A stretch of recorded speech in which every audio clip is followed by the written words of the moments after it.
नमस्कार, आप देख रहे हैं न्यूज 69 चैनल और मैं हूं आपके साथ अंकिता। चलिए रुक करते हैं खबरों की ओर। भोपाल दौरे पर पहुंचे कांग्रेस अखिल भारतीय मीडिया प्रभारी पवन खेड़ा और कांग्रेस प्रवक्ता सुप्रिया श्रीनेत ने भोपाल प्रदेश कांग्रेस कार्यालय में आगामी विधानसभा चुनाव पर अहम प्रेस वार्ता की। मध्य प्रदेश में मुख्यमंत्री के चेहरे के सवाल पर पवन खेड़ा ने कहा कि 2023 का चुनाव कांग्रेस मुद्दों पर लड़ेगी, किसी चेहरे पर नहीं। मध्य प्रदेश में कांग्रेस की रीति नीति के मुताबिक चेहरा तय किया जाएगा। उनके इस जवाब के बाद से ही प्रदेश की राजनीति में सुगबुगाहट शुरू हो गई है। मध्य प्रदेश आने के वक्त जब भी आने की सोची जाती है, मध्य प्रदेश के जो प्रमुख मुद्दे हैं वो जहन में आते हैं। ये मेरी शायद तीसरी या चौथी प्रेस वार्ता है इस हॉल में।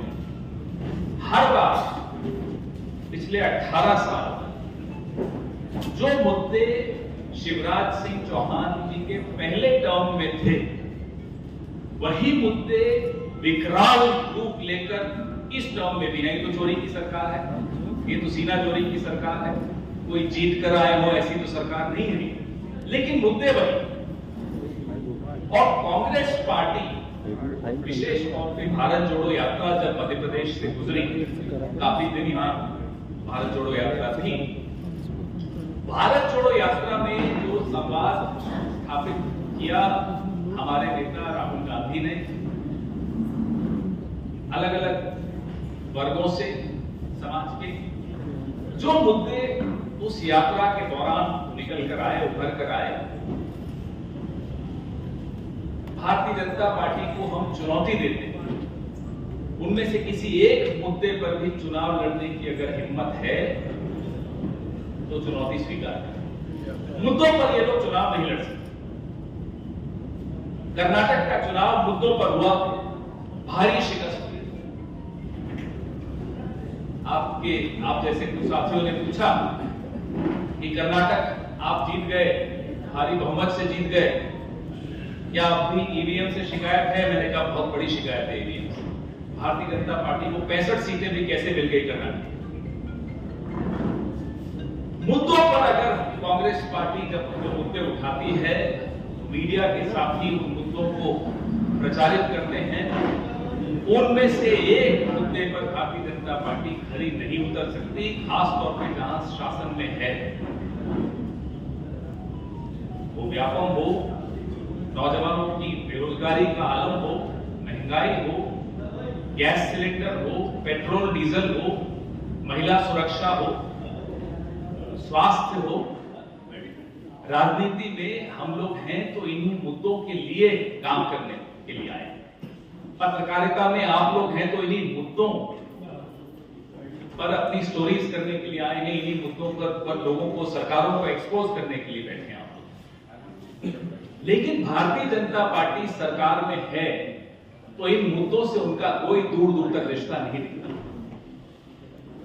लचक सेवाएं यहां हमने देखी, आपने देखी, कोविड के दौरान भी देखी और वैसे भी आप लगातार देख रहे हैं।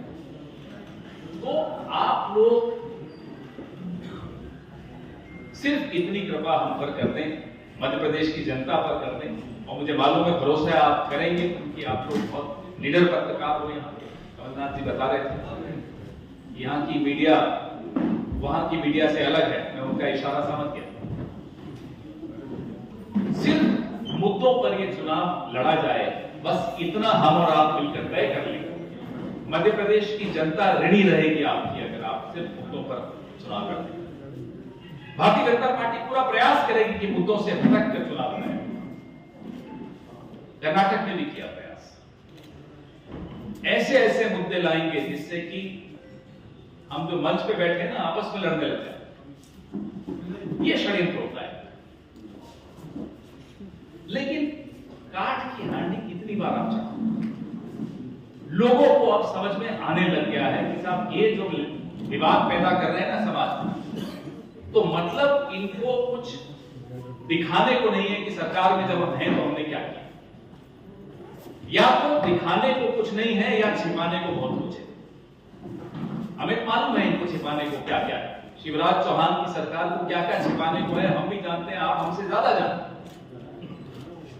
तो जब बताने को कुछ नहीं है और छिपाने को बहुत कुछ है, तो विवाद पैदा करने के अलावा और कोई चारा इनके पास नहीं है। उम्मीद है कि ये चुनाव हम और आप मिलकर भारतीय जनता पार्टी को मजबूर करके मुद्दों पर ही केंद्रित रखेंगे। मुद्दे आपके सामने हैं। कर्नाटक में हमने 5 गारंटीज की बात की थी। यहां प्रदेश अध्यक्ष पूर्व मुख्यमंत्री कमलनाथ जी ने कुछ वादे अपने बताने शुरू किए हैं, जाहिर किए हैं। आने वाले कुछ दिनों में आपको धीरे धीरे आकृति क्या होगी इस प्रचार की कांग्रेस की तरफ से, वो स्पष्ट होता है।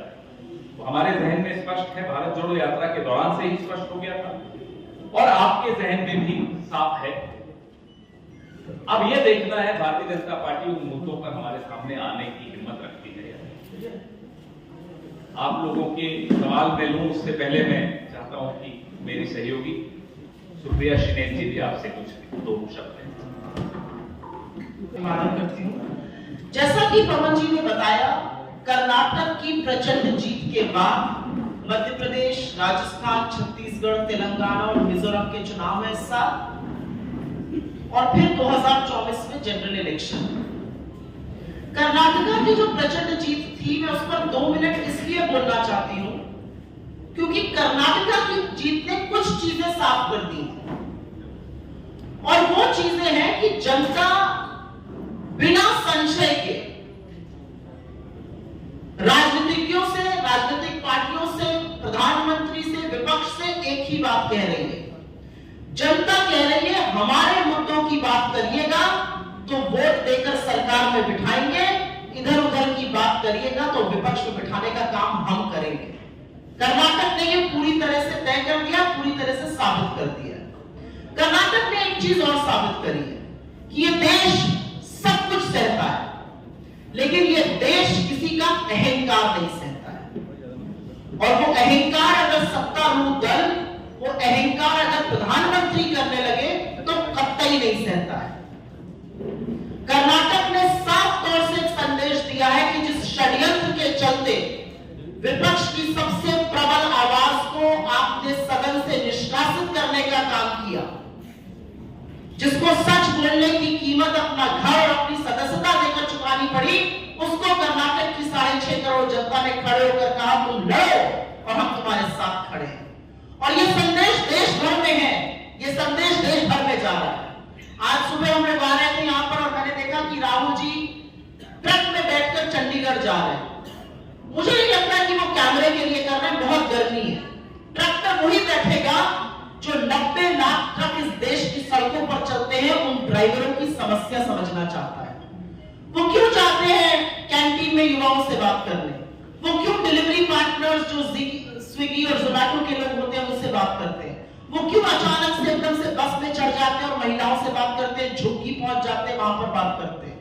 वो इसलिए कर रहे हैं क्योंकि भारत जोड़ो यात्रा के दौरान जो मध्य प्रदेश से भी गुजरी, इस देश ने यह संदेश दिया है कि हमें हमारी बात सुनने वाले नेता से अब मतलब है।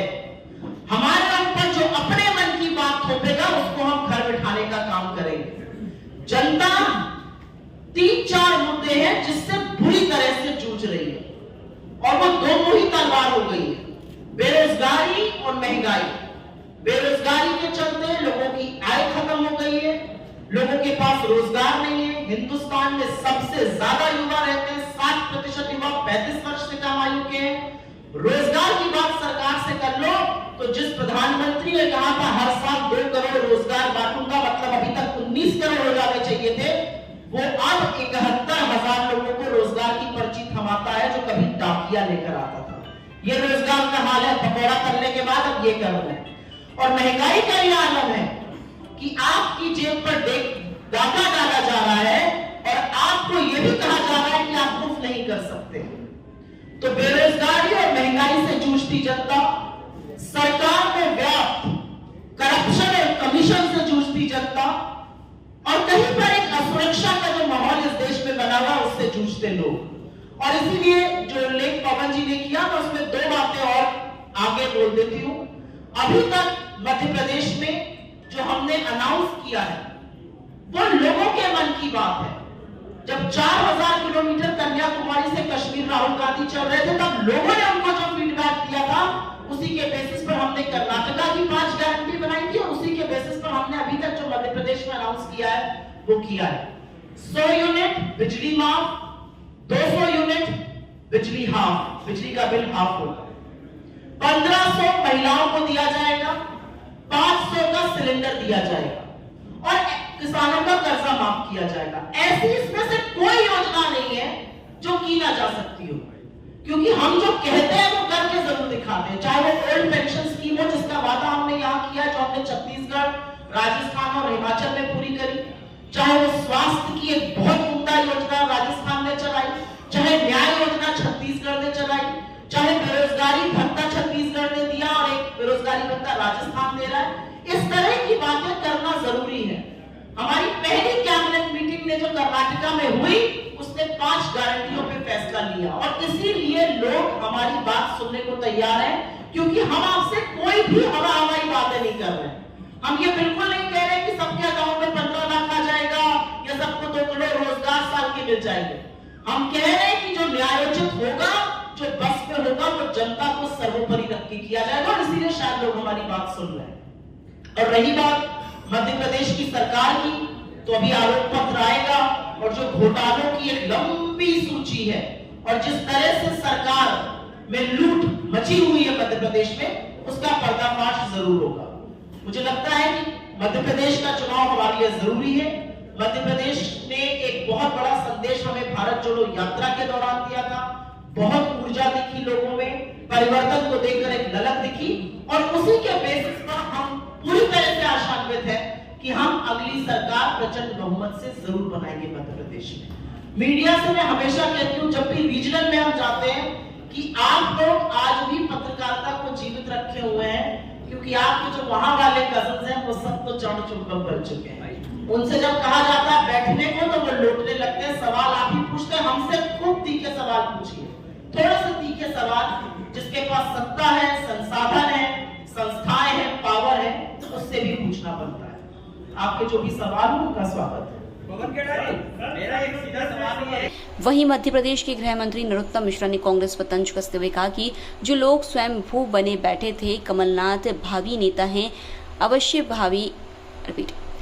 भावी है। कमलनाथ प्रदेश कांग्रेस की जरूरत है। पवन खेड़ा के इस तरह के बयान ने इन सब पर पानी फेर दिया। यह बात उन्होंने स्पष्ट कर दी है। प्रदेश कांग्रेस में 26 मई को जो बैठक है उसमें यह स्पष्ट हो जाएगा कि कौन भावी मुख्यमंत्री है।